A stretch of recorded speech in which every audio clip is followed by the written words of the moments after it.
जय माता की बंधुओं, स्वागत करता हूं आपके अपने YouTube चैनल कष्टों से मुक्ति में और आशा करता हूं कि आप सभी अच्छे होंगे।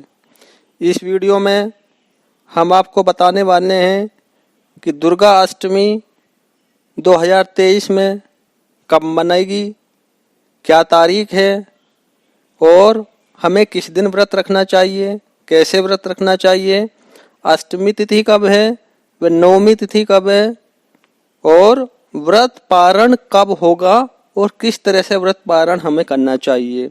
ये सब जानकारी मित्रों आप इस वीडियो के माध्यम से प्राप्त करने वाले हैं।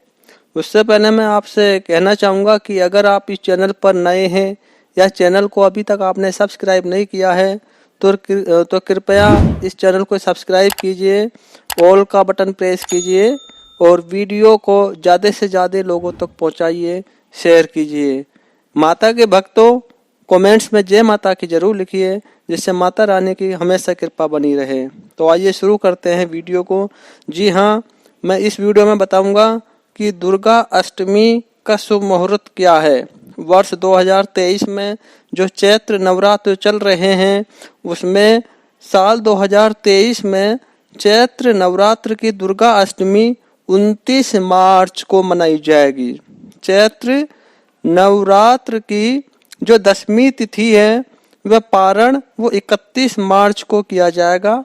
अष्टमी तिथि जो प्रारंभ होगी वो 28 मार्च को रात्रि 7:02 से प्रारंभ होगी और अष्टमी तिथि 29 मार्च में 9:07 तक, रात्रि के 9:07 तक रहने वाली है।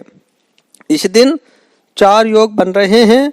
शोभन योग है और रवि योग का भी संयोग इस दिन है। जो शोभन योग है वो 28 मार्च रात्रि 11:36 से रहेगा, जो 29 मार्च प्रातःकाल 12:13 तक रहेगा।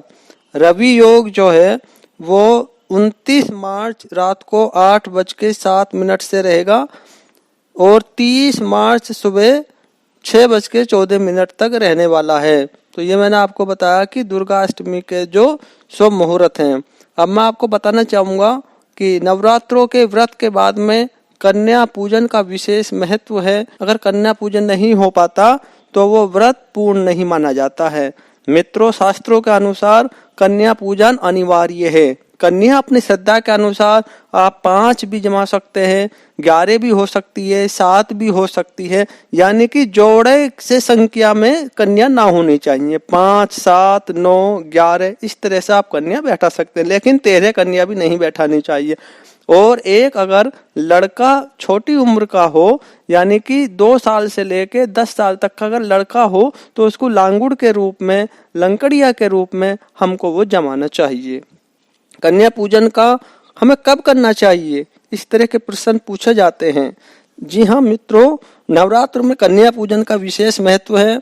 नवरात्रि को जो दुर्गा अष्टमी है वो महानवमी के दिन कन्या की पूजा का विधान है, क्योंकि कुछ लोग सप्तमी का व्रत रखकर अष्टमी में व्रत का पारण करते हैं, तो अपनी प्रथा के अनुसार कुछ लोग अष्टमी का भी व्रत रखकर नवमी में व्रत को पारण कर लेते हैं। तो ये आपको अपने अनुसार, आपको अपने रीति के अनुसार, रिवाज के अनुसार ये व्रत धारण करना है। अगर आपके यहाँ पर कन्या पूजन अष्टमी में होता है तो आपको अष्टमी में करना चाहिए। वहीं किसी के यहाँ पर कन्या पूजन अगर नवमी में हो रहा है तो उनको नवमी में कन्या पूजन करना चाहिए। लेकिन कन्या पूजन में कितने वर्ष की कन्याओं को हमें जमाना चाहिए? जी हाँ मित्रों, ये प्रश्न बहुत आम प्रश्न है। सभी लोग इस तरह के प्रश्न पूछते हैं।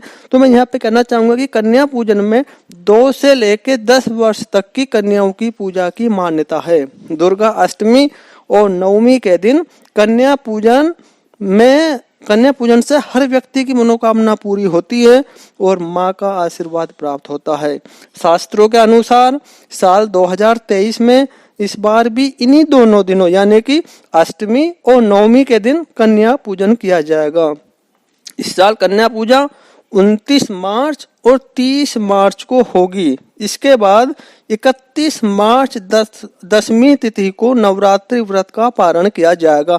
कुछ लोग ऐसे होते हैं जो नवमी में भी व्रत रख लेते हैं, तो उनको फिर 10वीं तिथि में 31 मार्च 10वीं तिथि को नवरात्र का वो पारण कर सकते हैं, व्रत का पारण कर सकते हैं।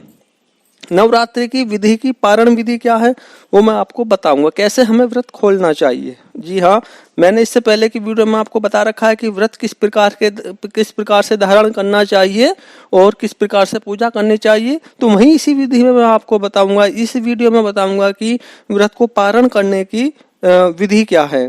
शास्त्रों के अनुसार नवरात्रि पारण के लिए सबसे उत्तम जो तिथि है वो नवमी तिथि की समाप्ति और 10वीं तिथि के आरंभ को माना गया है, क्योंकि ये 9 दिन का जो त्योहार होता है, 9 दिन का नवरात्र जो होते हैं वो 9 दिन, तो नवमी की समाप्ति और 10वीं की प्रारंभ तिथि में इसको अति शुभ माना गया शास्त्रों के अनुसार। लेकिन हम लोगों को अपनी मान्यताओं के अनुसार पालन करना चाहिए। वो अष्टमी भी हो सकती है, नौवीं भी हो सकती है या 10वीं भी हो सकती है। जिस भी दिन आपके यहाँ पर पारण करने की प्रथा चली आ रही है उसी दिन आप पारण करें। लेकिन पारण करने से पहले सबसे पहले क्या करना चाहिए, माँ दुर्गा जी की पूजन करना चाहिए, उन्हें भोग लगाना चाहिए।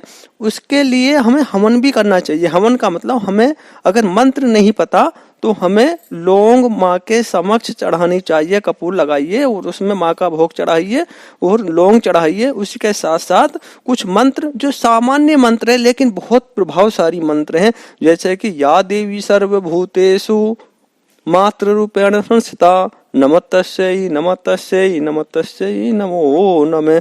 तो इस तरह के मंत्र आप बोल सकते हैं। देवी प्रपन्नार्ति हरे प्रसीद प्रसीद मातरे जगतो अखिलस्य प्रसीद विश्वेश्वरी पाई विश्वम तमेश्वरी देवी चराचरस्य सर्वमंगल मांगल्ये स्वे सर्वार्थ साधिके शरण्ये त्र्यंबके गौरी नारायणी नमोस्तुते। तो इस प्रकार के मंत्र जो भी आप पे आते हैं, ओम हेम ह्रीं श्रीं चामुंडाय विच्चे, ये भी मंत्र है। इस तरह के मंत्र, और इससे पहले वीडियो में मैंने आपको मंत्र भी बता रखे हैं, अगर आप वीडियो देखना चाहते हो तो देख सकते हैं। जो भी मंत्र आप पर आते हैं शुद्ध उच्चारण के साथ में आपको वे मंत्र बोलने हैं, और उसके लिए मंत्र बोलने के साथ साथ आपको माता रानी को जो आपने भोग बनाया है वो भोग लगाना है। ठीक है जी। उसके बाद में पूजा कर कीजिए, भोग लगाइए। उसके बाद में फिर आपको कन्याओं का पूजन करना है। कन्याओं का पूजन के लिए कन्याओं के तिलक लगाइए, उनको खाना खिलाइए। खाना खिलाने के प्रसाद देने के बाद में कन्याओं को दक्षिणा जरूर देनी चाहिए, दक्षिणा दीजिए और कन्याओं के चरण स्पर्श कीजिए।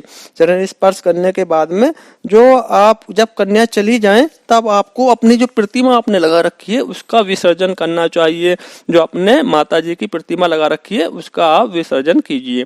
इस तरह से मैंने कोशिश करी है कि मैं अपनी इस वीडियो में नवरात्र की जो अष्टमी, सप्तमी, नवमी तीनों तिथियों के बारे में, किस प्रकार से हमें व्रत का पारण करना चाहिए, वो सभी जानकारी देने की कोशिश करी है।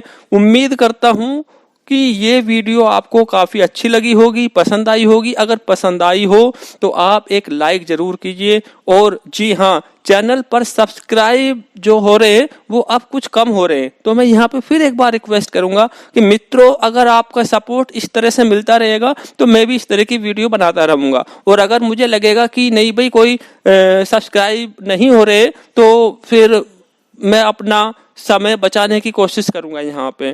तो मैं आपसे कहना चाहूंगा कि देखो, आप मेरे मोटिवेशन के लिए चैनल को सब्सक्राइब कीजिए और वीडियो को ज़्यादा से ज़्यादा लोगों तक शेयर कीजिए। माता के भक्तों, जय माता की कमेंट्स में जरूर लिखिए। मिलते हैं एक नई वीडियो में, तब तक के लिए जय माता की।